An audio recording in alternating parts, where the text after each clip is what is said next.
భారత జట్టుకు టైం కలిసి రావడం లేదు. సౌత్ ఆఫ్రికాతో తొలి టెస్టులో హాట్ ఫేవరెట్ గా బరిలో దిగినప్పటికీ ఓడిపోయింది. కోల్కతా మ్యాచ్లో శుభ్మన్ గిల్ గాయపడటం కూడా భారత్కు మైనస్ అయింది. తొలి ఇన్నింగ్స్ లో శుభ్మన్ జస్ట్ 3 బంతులే ఎదుర్కొన్నాడు. రెండో ఇన్నింగ్స్ లో అసలు బ్యాటింగ్కే దిగలేదు. ఒకవేళ శుభ్మన్ ఫిట్ గా ఉంటే భారత జట్టే గెలిచేదని ఎక్స్పర్ట్స్ చెబుతున్నారు. అయితే ఇప్పుడు రెండో టెస్టుకు కెప్టెన్ దూరమయ్యే అవకాశాలు కనిపిస్తున్నాయి. మెడ నొప్పితో ఇబ్బంది పడిన శుభ్మన్ ఆసుపత్రి నుంచి డిశ్చార్జ్ అయ్యాడు. కానీ రెస్ట్ తీసుకోవాలని వైద్యులు సూచించినట్టు తెలుస్తోంది. ప్రస్తుతం భారత్ జట్టుతోనే శుభ్మన్ ఉన్నాడు. కానీ ఆఖరి టెస్ట్ నుంచి రెస్ట్ ఇవ్వడం ఖాయమని కథనాలొస్తున్నాయి. అదే జరిగితే శుభ్మన్ ప్లేస్ లో ఎవరు బరిలో దిగుతారనేది ఆసక్తి రేపుతోంది.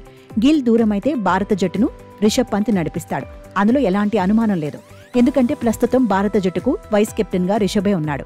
అయితే కెప్టెన్సీ విషయంలో ఏ సమస్య లేకపోయినా బ్యాటర్గా శుభ్మన్ స్థానాన్ని ఎవరు భర్తీ చేస్తారనేదే ఆసక్తికరం.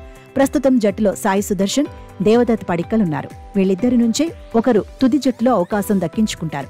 అయితే మాజీ క్రికెటర్ ఆకాష్ చోప్రా మాత్రం మరో పేరును సూచించాడు.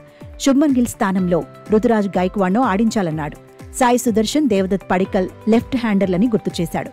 జట్టులో ఇప్పటికే 6 లెఫ్ట్ హ్యాండర్లు ఉన్నారన్నాడు. సాయి సుదర్శన్ ను తీసుకున్నా, దేవదత్ పడిక్కల్ ను తీసుకున్నా తుది జట్టులో 7 లెఫ్ట్ హ్యాండర్లు అవుతారని చెప్పుకొచ్చాడు. జట్టులో ఎక్కువ మంది లెఫ్ట్ హ్యాండర్లు ఉండటం కూడా సరికాదన్నాడు. భారత్ ముందు సర్ఫరాజ్ ఖాన్, అభిమన్యు ఈశ్వరన్, రుతురాజ్ గైక్వాడ్ రూపంలో ప్రత్యామ్నాయాలు ఉన్నాయన్నాడు. అయితే దేశవాళీల్లో రుతురాజ్ రాణించాడని గుర్తు చేశాడు. రంజీ ట్రోఫీతో పాటు దులీప్ ట్రోఫీలోనూ నిలకడగా పరుగులు సాధించాడని చెప్పుకొచ్చాడు. సూపర్ ఫామ్లో ఉన్న రుతురాజునే ఆడించాలన్నాడు. ఆటలో దూకుడు మీదే ఉన్న భారత్ ఏ జట్టు తరపున రెడ్ బాల్ క్రికెట్ ఆడే అవకాశమే ఈ యంగ్ ప్లేయర్కు రావడం లేదన్నాడు. ఇక భారత జట్టు తరపున రుతురాజ్ గైక్వాడ్ ఇంతవరకు టెస్టుల్లో బరిలో దిగలేదు.